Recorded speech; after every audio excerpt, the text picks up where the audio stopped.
everybody, my name is Benjamin Bloom. Welcome to, Hayes in the rain. It's my work's due tonight, so I would be doing this as a live stream, but I'm off for some free food in just about half an hour's time, so I'm going to try and get this done here and now. It was game week 21 in the Championship, and after weeks and weeks of trying, Leeds finally go top and usurp West Brom, and it was a really good day for Leeds. No one between second and fifth gets a win, and we have a whopping 11-point gap now between second and third. Very impressive from the top two, but as a spectacle, this could get very boring if it continues in this vein, as those top two stretch out further and further. Back-to-back wins and clean sheets for QPR. Where did that come from? Huddersfield and Stoke back on it after recent slips, and we're in the midst of another 3-game week. Leeds and QPR are the two with the chance, should I say, of a 9-pointer. Charlton and Fulham on 2 defeats. They could be in with a 0-pointer. Let's start at the top as ever, and as I already mentioned, Leeds have found their way to the top. It was Leeds 2, Hull 0. Took them a fair while, 73 minutes to break through. Little bit of luck, but I'm sure Leeds had been knocking at the door. Costa down the right, and De Vries slices in for an own goal. 82nd minute, they wrap it up 2-0. Lightning quick break, great sprint by Klitsch down the right. Bamford hits the post. Alioski finishes from the angle. So Leeds, they are on fire. That is 7 straight wins. Wow, what a run from Leeds. Phillips returns, and so does the back four. We'd seen, whatever you want to call it, 3-1, 3-3, 3-3, 1-3 from Bielsa these past few games, but I don't know if it's Hull's wide players or Bielsa just going back to what he knows, but the back four returns. These streaks can be extremely decisive. The last couple, I remember Norwich doing an 8-game win streak last year, and that really burned off Leeds and Sheffield United chasing for the title then. I remember Cardiff in 17-18, 8 games as well, I think. These streaks really do wear the teams chasing you down, because just no margin for error at all. 4 clean sheets in a row for Leeds. There's not much else to say. They are at it. If it stays like this, only injuries really looking like they're going to stop them. They're dominating games, and they are winning every week at the moment. Hull, well, they've been good against the big boys, hadn't they? Thrashed Preston and Fulham, but didn't work out this time. No Bowen goal, no Grzycki goal. No goal for Hull, no points for Hull. Leeds first, Hull down in 14th in the bottom half. Wigan 1, West Brom 1. So this is how West Brom surrender the lead. They are level on points though.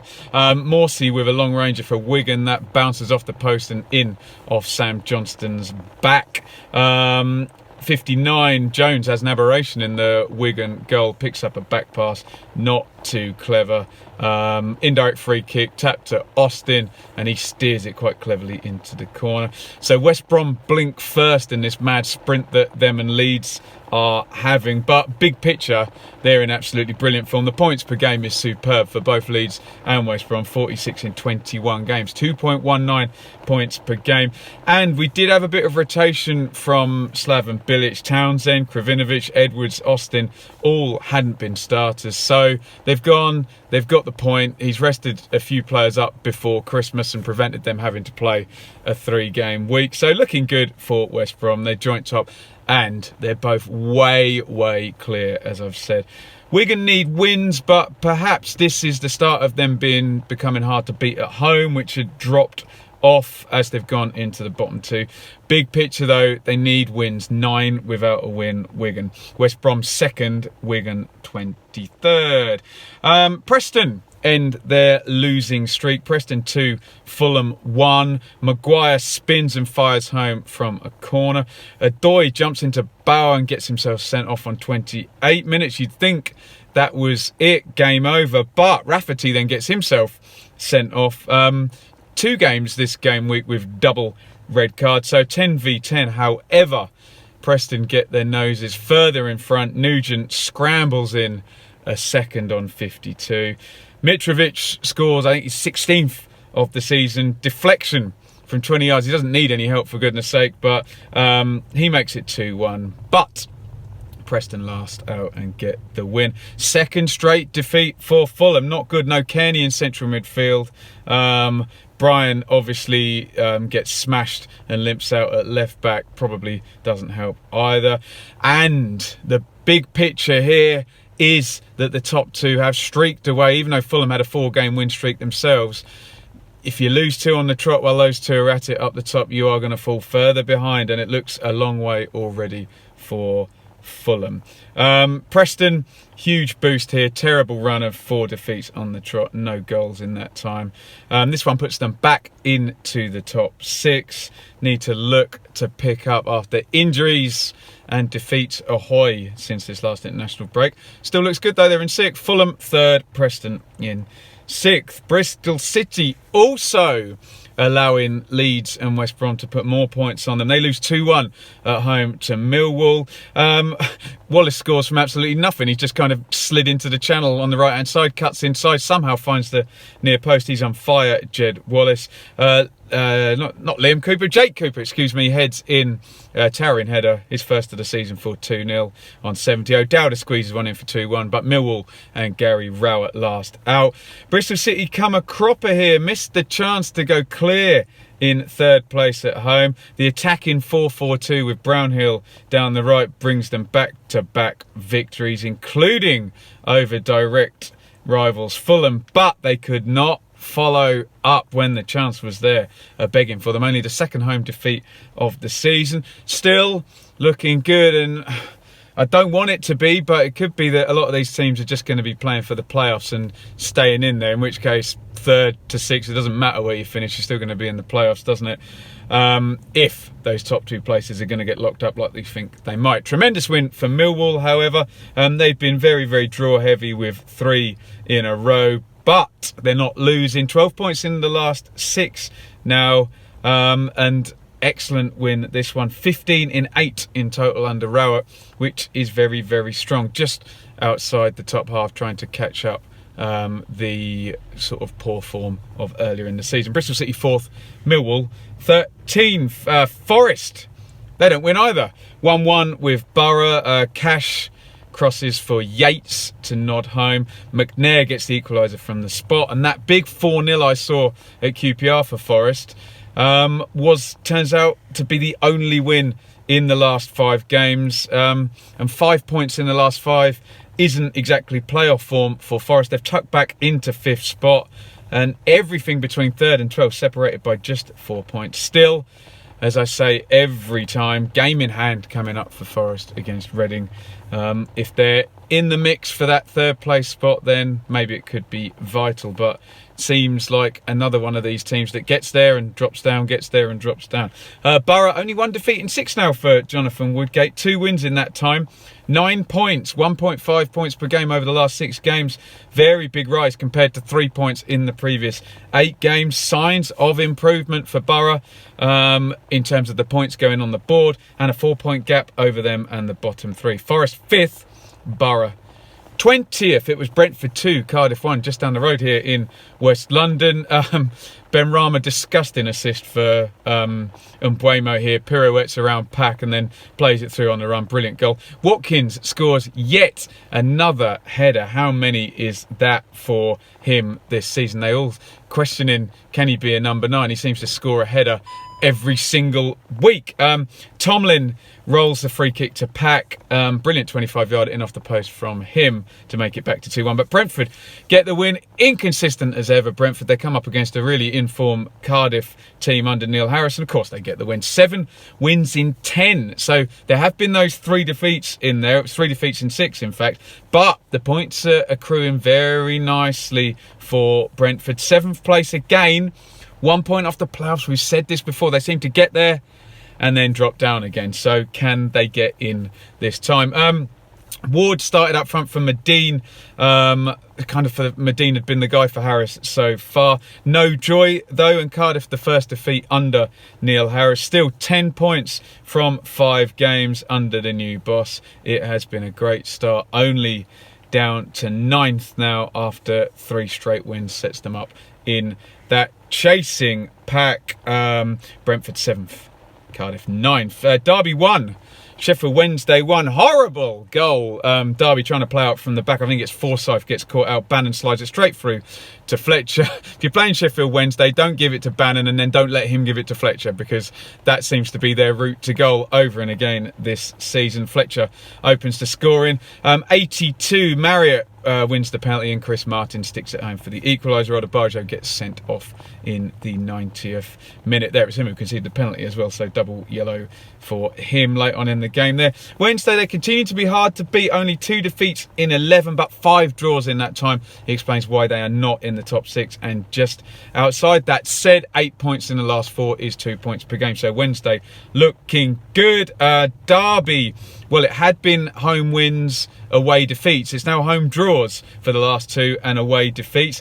That will not end well. 2 points in the last 4, 1 win in the last 6, and the Rams drop down the table. Wednesday 8th, Derby 16th. Swansea 1, Blackburn 1 in Wales. Lovely goal by Danny Graham, but God, I hate this celebration. The apology, the virtue signalling celebration. Look, you've left.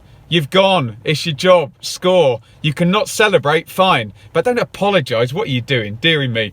AU heads in from the corner for 1-1 for Swansea. Then 2 red cards in this one. Tom Carroll, Bradley Dack both get sent off. Blackburn move above Swansea. Who would have thought that about 6 weeks ago? Tremendous run. 16 points in 7 games. Great form for Tony Mowbray, including a 4-game winning streak in there. Excellent stuff. He's in the hat for manager of the month. The Swans drop off continues and continues. They're all the way down to halfway now. 3 wins in 16 in all competitions, dating back to August the 31st, international break, and they've not been in good form since then. Back-to-back wins in the middle, the only thing really propping them up from utterly dreadful form. They need another August type run. Doesn't look like it's coming at the moment. Blackburn 10th, Swansea 11th. Birmingham 0, QPR 2. Grubby set play goal from Grant Hall in stoppage time in half time, and then Bright Samuel, brilliant goal, dribbles from inside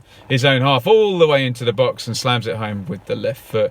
Rangers out of nowhere, 2 straight wins, 2 clean sheets. Very unlikely that. Jeff Cameron returns in defensive midfield. 3 games ago and they haven't lost. Is that a coincidence or not? It's the only feasible argument I can find for this erratic business. Birmingham all over the place as well. They'd gone on that run of never drawing for 14 games, so then they draw 3 in a row, then you get a home defeat, then you get an away win. What the hell next? I do not know. From Pep Clotet. Now the official Birmingham manager. Rangers 12th, Blues 15th. A couple more to go. Charlton 0, Huddersfield 1. Big win for Huddersfield. Bigger defeat, I think, for Charlton. 92nd minute, horrible one. Daly sweeps in left-footed in stoppage time. Charlton are rivaling Swansea. In fact, they're worse than Swansea. It's exactly the same place. Got through August, got to the first international break, and this drop-off has been terrible. They've won 2 in 15. 9 points in 15 is relegation form if that keeps going. Big trouble. However, Lyle Taylor is now back. We've been saying, oh, they're losing, but he needs to come back. Well, he's back now. Let's see if it gives them the boost. If not, Charlton in trouble.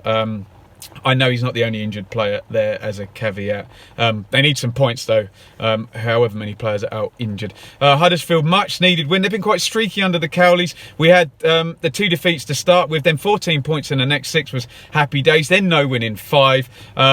Much needed win now, and a run of 6 games where they play Charlton, already done, Wigan, Borough and Stoke. They can really inflict some damage on direct rivals. The teams down there in the bottom 6 that beat the direct rivals stay up, don't they? Because the teams right in the bottom 3 don't beat anybody. So you need to nail your flag to the mast, nail your colours to the mast, whatever the cliche is there, and beat the teams around you in that bottom 6. Charlton 17th, Huddersfield 19th. Are they going to swap positions. Finally, Barnsley won. Not finally, there's 2 to go. Sorry, Barnsley won. Reading won. Another terrible play out from the back goal. Morrison didn't have an own goal recently as well. Gets robbed. Woodrow ends up sticking it in. Fair few goals from him. Should have checked the number there. Must be 7, 8, 9 for Woodrow. Poor defending from a corner for Barnsley. We've said it a million times for them. Yao sticks it in from close range. Reading avoid defeat here at Oakwell. However, 4 points in the last 5. 3 defeats in there, so the form's starting to regress a bit after that big start under Mark Bowen. They are hovering 1 place above the bottom 6, where frankly they'd probably be quite happy to finish, I would have thought, given no relegation battle, and they'll be happy with that. Barnsley now 5 games in under Gerhard Struber. 4 points scored, a couple of 3-2 defeats in there, so as you were, other than that win they got against Hull. XG says they probably should have won this one. Over 2 goals on the XG they should have scored, so maybe there'll be an upturn, or maybe their XG will drop back down, but we'll see. Lot of games being ticked off though. Time is running out for Barnsley, who are still bottom. Reading 18th, Barnsley 24th, and this is the last one. Stoke 3, Luton 0. Good win for Stoke here. Allen feeds McLean. He puts the opener in. They reverse roles here. Allen heads in McLean's cross. Lovely goal, that one. On 50, kill it off here. Allen gets his second. Lovely drive from the edge of the box. Sorry, drives in there and finishes nicely with the right foot. Leaky Luton let 3 go. Again, 44 conceded in 21, is now comfortably over 2 goals per game. Looking at Luton now, Millwall stayed up with 10 wins last season, but they had 14 draws. Remember, Luton go for it, so they tend to either win or lose. So Luton need to be looking at 12 or 14 wins. However sporadically they get them, they need to get them, they're not coming too frequently at the moment. Izzy Brown missing there. Luke Berry in the number 10 spot. No goals or assists though from Luton, from anyone on the Luton team today, let alone Berry. Stoke, important win. Looking at their form now, they'll probably win the next game and then lose the next 3. It's been very, very streaky from them. They need far more consistency and solidity, and you know, even if it's a draw following up a win, they need to just not go on these losing streaks and that fragility that we have seen. And they're still in the bottom 3. Stoke 22nd, Luton 21st. Performance of the round. I'm going to start trying this now. We will go for Preston, who desperately needed a win. Looked like they had things sorted against Fulham and then went down 10 versus 10 and ground it out to end the 4-game winning streak. So I'll go for Preston as my performance of the week. Goal of the round has got to be Mbuemo for Ben Rama's assist. Brilliant, brilliant play. Lovely stuff, although should mention Bright Samuel at Birmingham for QPR. Top scorers, Mitro, Watkins and Fletcher all on the board. So we've got Grant and Fletcher on 11, Watkins 13, Bowen 14, Mitro 16. Already outstanding, another one for him. We'll do assists today and not key passes. We have Swift, Mowat and Brown. They're all in the key passes as well on 6. Eliasson 8. Pereira, wow, 10 assists already. And need we say who's the best defending? Leeds way out in front. West Brom 21 conceded. Wednesday 20 conceded. Brentford and Forest 17 conceded. Leeds 10 conceded in what, 21 games now. Astonishing defensive record for Leeds. Sorry I'm not in the salubrious locations of my home studio and I'm in the car here, but as I said, off to the works Christmas do right now. I'm driving, so no alcohol will be consumed, don't you worry. Follow me on Twitter at Benjamin Bloom. Subscribe to the channel, ring the bell for notifications. You can support me on Patreon, patreon.com/Benjamin Bloom. Lots of good content. I've revisited Sheffield United and Norwich this past week, and I'll be talking to a Villa fan looking at the Championship teams that went up. 3-game week, so more stuff at the weekend. I won't be able to do the game tomorrow night between Hull and Charlton, but I should be able to do, I think it's Birmingham and West Brom on Saturday lunchtime. Then I've got another couple of gigs, so probably just a preview and a review and whatnot, but keep in touch here. Sorry this wasn't a live stream, but you can get in touch with me in the comments here or on Twitter at Benjamin Bloom. Right, I must do my duty and go to my works do. Thank you for watching. Over and out.